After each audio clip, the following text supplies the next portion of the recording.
Beloved, I come to you again as your living brother, your master, and a soul filled with the divine love of our Father.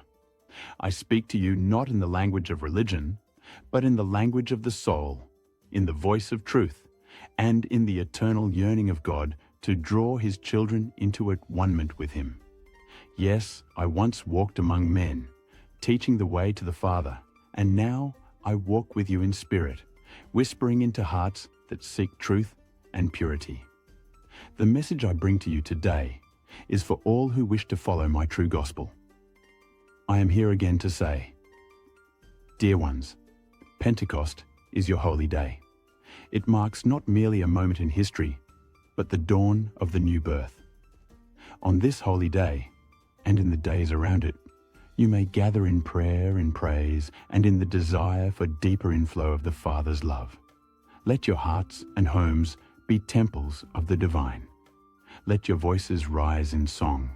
Let your hearts be open to the winds of spirit that still move across the earth. Invite others to join you, whether they be Christians who honor Pentecost traditionally, or Jewish friends who keep the joy of Shavuot.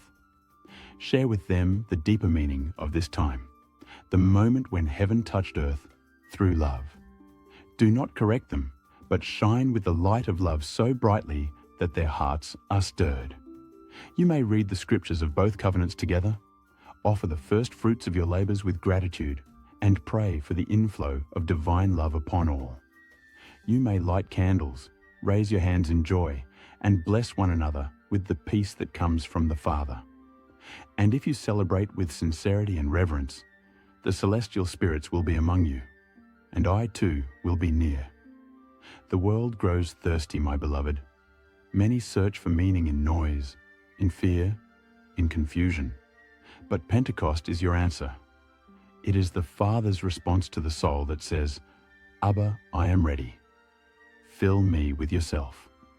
So celebrate this sacred day, not with tradition alone, but with transformation. Let it be a holy convocation of the new birth, and may all who seek the truth, who hunger for love, and who yearn for God, find in you a light that leads them home. I bless you with all that I am. I am Jesus, your brother and eternal friend, Master of the celestial heavens.